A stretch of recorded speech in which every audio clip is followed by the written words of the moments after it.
And so will I.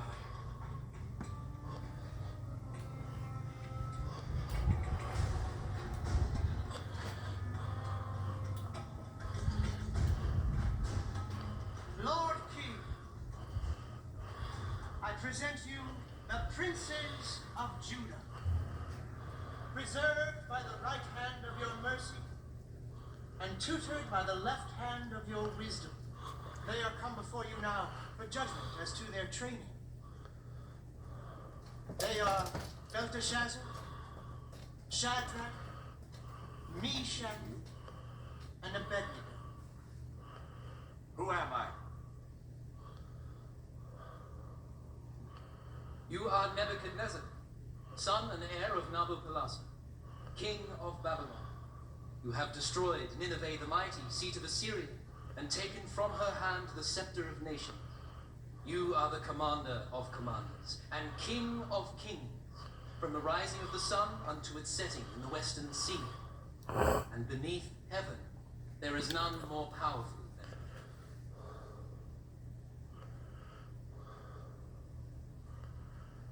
you. You. Come forth.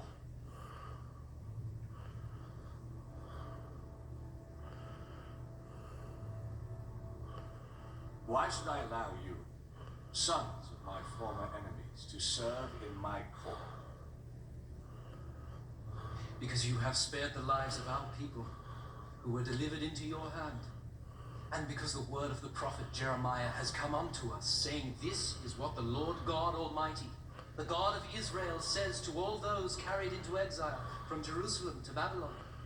Build houses and settle down. Plant gardens and eat what they produce. Marry and have sons and daughters. Also, seek the prosperity of the city to which I have carried you into exile.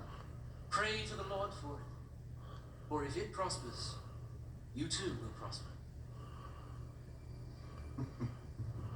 This is good. So now even your God commands you to serve me. I have no need of lapdogs. Would you dare to tell me the truth, even if you knew it would displease me? Lord King, it must be so. I will speak only the truth. And when you would not hear it, you must ask me nothing.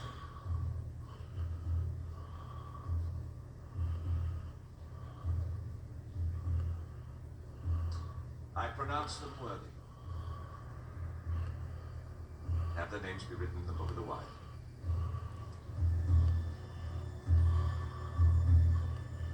Nebuchadnezzar's questioning showed wisdom. A former enemy can be a good counselor. If they can be trusted. And a wise king is capable of choosing whom to trust. Or are you not Rhesus, formerly king of Lydia and once the richest man in the world, whose name alone signified riches almost beyond comprehending? I am.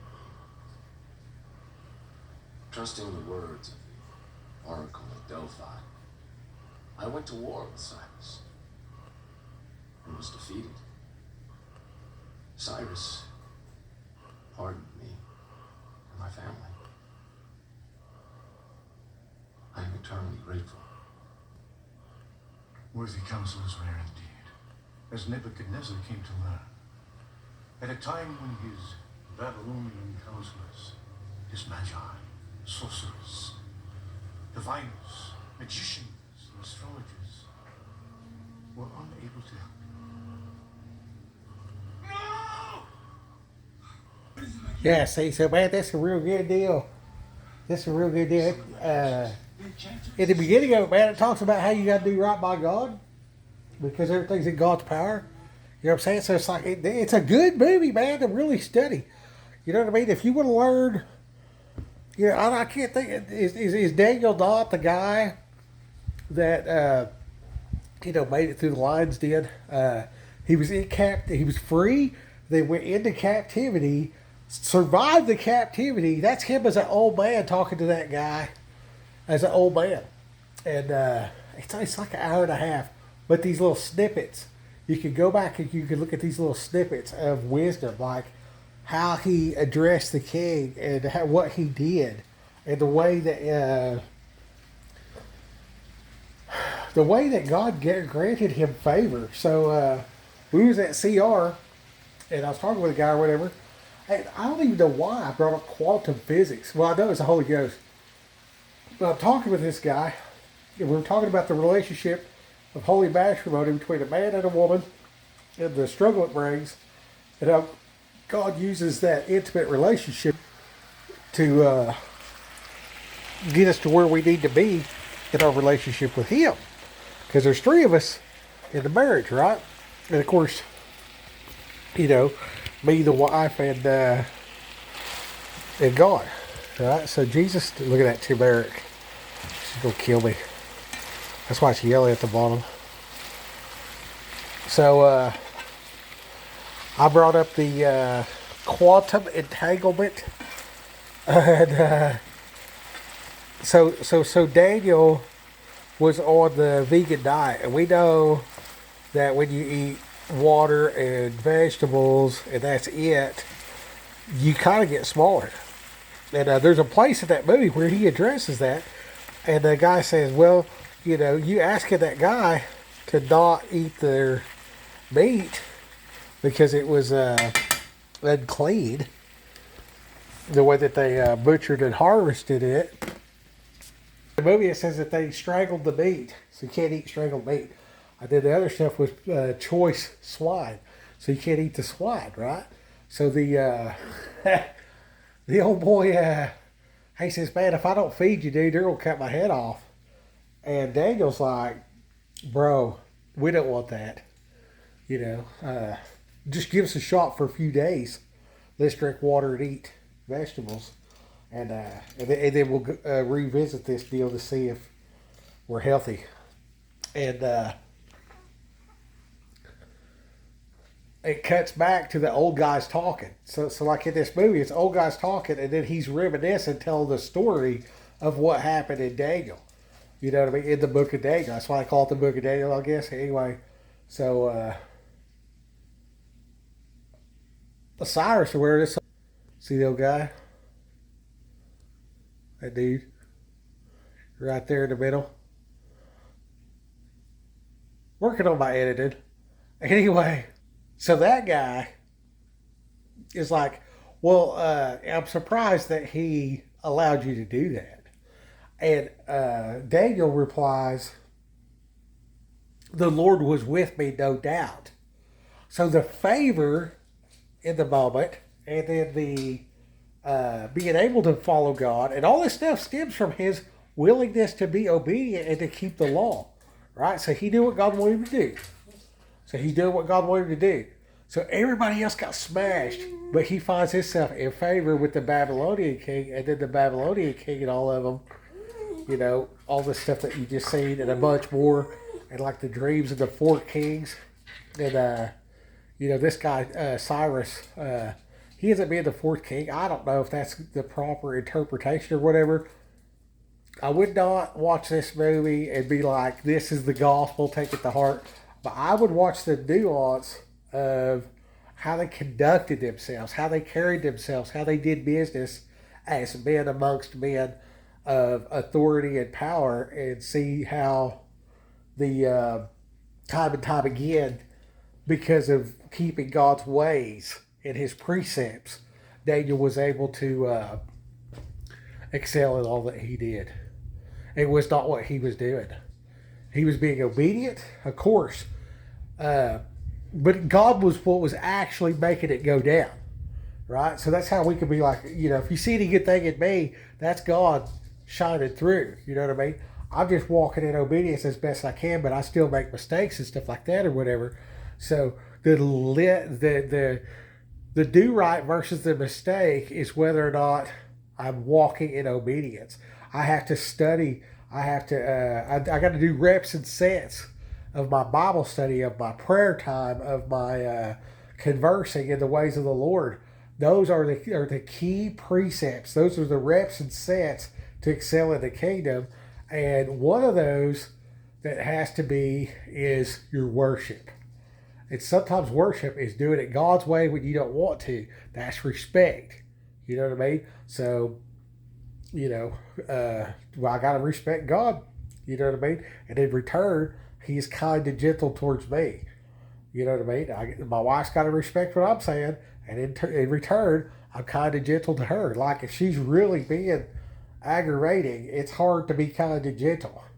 But if like she did everything I asked her to do, then the kind and gentle is it just comes natural. You know what I mean? So you got the supernatural relationship between you and God. So you're the king and priest of your house.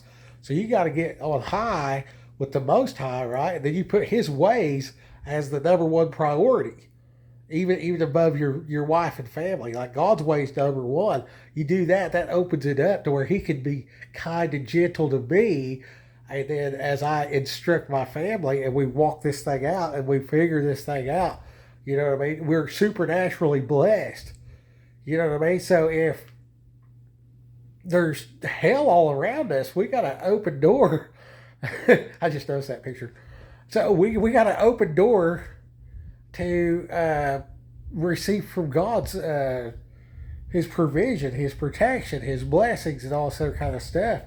So there's no doubt that Daniel was in a lion's den at one point, but he lived to be an old man.